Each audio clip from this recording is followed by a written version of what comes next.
What's up, bosses, and welcome back to Boss Economic World. The only place on the internet that treats the global economy like the high-stakes, slightly unhinged drama series it actually is. Alright, buckle up, because this week, the US-China economic saga dropped a new episode, and it's a banger. The date is October 16, 2025, and the air in Washington, D.C. is thick with tension, power plays, and the distinct smell of someone trying very, very hard not to blink first. We're on the clock. The next 90-day truce in the never-ending trade war is set to expire on November 10. Think of it like a subscription to a streaming service you forgot to cancel. Every 3 months, you get a reminder that you're still paying for this drama, and you have to decide whether to renew. The two main characters in our story this week are U.S. Treasury Secretary Scott Bessent, playing the role of the good cop, and his boss, President Donald Trump, who, as always, is playing the role of, well, Donald Trump. And over in Beijing, you have a government trying to play a long game with a very powerful, very specific ace up its sleeve. So, what's the truth behind the headlines? Is this a genuine attempt at a deal, or just two economic giants stacking up ammunition for the next battle? Let's break it down and restore the full picture. First up, we have Secretary Bessent. He steps up to the podium at a press conference, the picture of calm, measured diplomacy. He dangles a tantalizing offer to Beijing. He says, hey, you know that pause on import duties on your goods? The one that's saving both our economies from spiraling into chaos? We might just extend it for longer than 3 months. The crowd gasps. A longer roll? That's the dream, right? Stability. Predictability. Businesses could finally make plans that extend beyond the next fiscal quarter. It's the economic equivalent of your landlord offering you a 5-year lease at a fixed rate. But, of course, there's a catch. And it's a big one. This beautiful, extended tariff truce is only on the table if China backs off its plan for strict new export controls on a little group of 17 elements called rare earths. Now, for anyone who isn't a materials scientist or a defense contractor, let's clarify what we're talking about. Rare earths is a fantastic bit of marketing, they aren't actually that rare. What is rare, and incredibly difficult, dirty, and expensive, is the process of mining them and, more importantly, refining them into usable materials. And who has spent the last 30 years mastering this messy business while the rest of the world was happy to just buy the finished product? You guessed it, China. Let's put some numbers on this. As of 2025, China still controls around 60% of the world's rare earth mining. But that's not the killer statistic. The real chokehold is in the processing and magnet production. They control over 85% of the global rare earth refining capacity and over 90% of the production of high-strength permanent magnets. What are those magnets used for? Oh, nothing important. Just the guidance systems in every Javelin and Tomahawk missile. The electric motors in every Ford F-150 Lightning, every Tesla, every Rivian. The generators in massive offshore wind turbines. The hard drives in data centers that run the cloud. And, of course, the tiny vibration motors and speakers in the smartphone you're probably watching this on right now. So, when China threatens to put export controls on any product containing even a trace of rare earths, they're not threatening to stop selling rocks. They're threatening to turn off the global supply of basically every piece of advanced technology made anywhere on Earth. U.S. Trade Representative Jamieson Greer tried to downplay it, saying the plan is so massive it cannot be implemented. He called the scope unimaginable. And he's right, it would be an act of spectacular economic self-harm for China, too. It's the mutually assured destruction doctrine of trade. But the threat itself is the weapon. Bessent's offer is a classic carrot and stick. The carrot, a stable trade environment. The stick, the implied threat of what happens if China pulls the rare earth trigger. It's him saying, we can do this the easy way, or we can do this the hard way. And trust me, you do not want to see the hard way. Just as the markets were starting to digest Bessent's calm, diplomatic chess move, the man himself, President Trump, enters the chat. And he doesn't play chess. He prefers to flip the whole board over. After the markets closed a small mercy, a reporter asks him if we're in for a sustained trade war. Trump's reply? Well, you're in one now. He didn't stop there. He went on to say, we have a 100% tariff. If we didn't have tariffs, we would be exposed as being a nothing. Let's unpack that. First, the tone. It completely shatters the good cop routine Bessent was trying to build. This is the bad cop kicking down the door. It tells Beijing that for all of Bessent's offers, the ultimate authority is still willing to go to extremes. The threat of a 100% tariff isn't just a negotiating tactic, it's a core belief. That second sentence is pure, uncut Trumpian economic philosophy.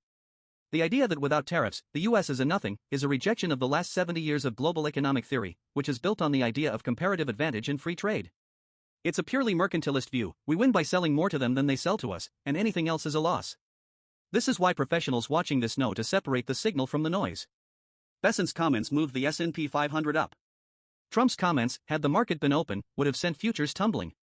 It's a perfect illustration of the fundamental tension in this administration's trade policy, the pragmatists at Treasury trying to manage the economy, and the ideologues at the White House trying to win a war.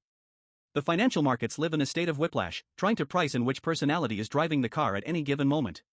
So, what's the US countermove to China's rare earth nuclear option? Besant laid it out pretty clearly. It's not about fighting alone. It's about building a team. He pointed out that all his counterparts are in town for the IMF and World Bank meetings. He's not just having coffee with them. He's pulling them into side rooms and saying, look, this isn't just our problem. This is everyone's problem. He name-dropped the guest list, the European allies, Australia, Canada, India, the Asian democracies. This is the alliance of the technologically dependent. The strategy is simple: if China wants to be an unreliable partner, the world will build an alternative system. This is the crucial difference between decoupling and de-risking, a concept that everyone from CEOs to portfolio managers is grappling with right now. Let me break it down. Decoupling is a divorce. It's messy, expensive, and you spend years fighting over who gets to fine China. It means completely separating the US and Chinese economies. It's the hardliner's dream and an economist's nightmare. De-risking is more like getting a prenup, or better yet, setting up your own separate bank account just in case. You don't end the relationship, but you make sure your partner can't drain your finances overnight. The de-risking strategy for rare earths has been in motion for years, but China's latest threat just hit the accelerator. We're talking about massive public/private investment. The Pentagon has already been funding projects like the Mountain Pass mine in California. Expect to see similar government-backed loans and grants for processing plants in Texas, powered by partners like Australia's Lynas Rare Earths. International collaboration. Canada has vast untapped rare earth deposits. The EU is launching its Critical Raw Materials Act. The US is forming a coalition to fund, build, and buy from a non-China supply chain. Technological innovation. DARPA and university labs are working overtime on two things: developing high-performance magnets that use less or zero rare earths, and creating more efficient recycling methods to recover these materials from old electronics. Besant's message is a direct shot at Beijing: you can have a near monopoly now, but if you abuse it, you will single-handedly finance your own competition. In 5 to 10 years, your greatest economic weapon will be defused. Is that what you really want? And then, things got personal. This is the part of the story that doesn't show up in the economic models but tells you everything about the human element driving these massive decisions. Besant singled out a specific Chinese official, Vice Commerce Minister Li Chenggang, for some very undiplomatic criticism. He called him unhinged and said he'd shown up in Washington uninvited back in August with very incendiary language. According to Besant, this Mr. Li had threatened that China would cause global chaos if the US went ahead with proposed port fees. Besant even threw in a pop culture reference, saying maybe he thinks he's a wolf warrior, referring to the hyper-aggressive style of Chinese diplomacy that has become infamous. Why would a Treasury Secretary do this? This isn't normal. You don't typically call a foreign vice minister rogue and disrespectful in a public press conference. There are a few possibilities here. 1. They isolate the hardliner play. This might be a sophisticated tactic. By publicly shaming a specific hardliner, the US is sending a message to the more pragmatic factions within the Chinese government, and even to President Xi himself. The subtext is, this guy is the problem. Get him under control, and we can make a deal. It gives Xi a scapegoat if he wants to de-escalate without losing face. 2. Genuine frustration. Maybe the US negotiation team is just fed up. After years of these tense, circular talks, patience wears thin. This could be Besant venting real frustration at what he sees as bad faith negotiating tactics. 3. Setting the narrative. It paints China's actions not as a unified state policy, but as the work of rogue, unhinged elements. This is a powerful narrative tool that can be used to justify a stronger US response, framing it as a necessary reaction to an unpredictable actor. Besant even doubled down, bringing up a previous incident where China supposedly blamed a slowdown in magnet supplies on a holiday. He used this to hammer home his central point: they can't be trusted with the global supply chain. This is the core argument for de-risking. It's not about ideology, it's about reliability. If your sole supplier for a critical component might shut off the tap because of a political dispute or a mysterious holiday, you don't just have a supply chain problem, you have an existential business risk. So, let's zoom out. We've got diplomatic offers, tariff threats, rare earth blackmail, and personal insults. What's the takeaway for the average person and for the finance pros watching? For the general public, this isn't some abstract geopolitical game. The outcome of this fight directly impacts the price and availability of almost everything you buy. If the tariffs get extended, or worse, increased to 100%, you will feel it. The price of everything from sneakers to furniture to electronics will go up. A 2023 study from the Peterson Institute estimated that the existing tariffs were already costing the average American household over $1,000 a year. A 100% tariff would be catastrophic. If China pulls the rare earth trigger, the effects would be slower but more severe. It could lead to production shutdowns at car factories in Michigan and tech assembly lines across Asia. The wait time for a new EV or an iPhone could skyrocket, and so would the price. For the professionals in finance and business, the key themes here are volatility, risk management, and the new world order. 1. Volatility is the new normal. The whiplash between Besant's calm and Trump's threats is a microcosm of the market environment. Geopolitical headlines are now a primary driver of asset prices, right alongside Fed decisions and earnings reports. Your risk models better account for it. 2. Supply chain is national security. The C-suite can no longer just look for the cheapest supplier. They have to ask, where is it made? What is the political climate there? What's our plan B? And plan C? The cost of building redundant, secure supply chains is now just a non-negotiable cost of doing business. This is a massive tailwind for countries like Mexico, Vietnam, India, and for domestic manufacturing in the US. 3. The dollar and gold. Besant tried to wave away concerns about the rising price of gold being a sign of worry about the dollar. He's doing his job as Treasury Secretary. But let's be real. In a world this uncertain, where the two largest economies are threatening to blow up the system, of course, investors are moving into traditional safe havens like gold. It's a direct hedge against geopolitical chaos. So, what's next? All eyes are on the APEC summit in South Korea. The stage is set for a meeting between Trump and Xi.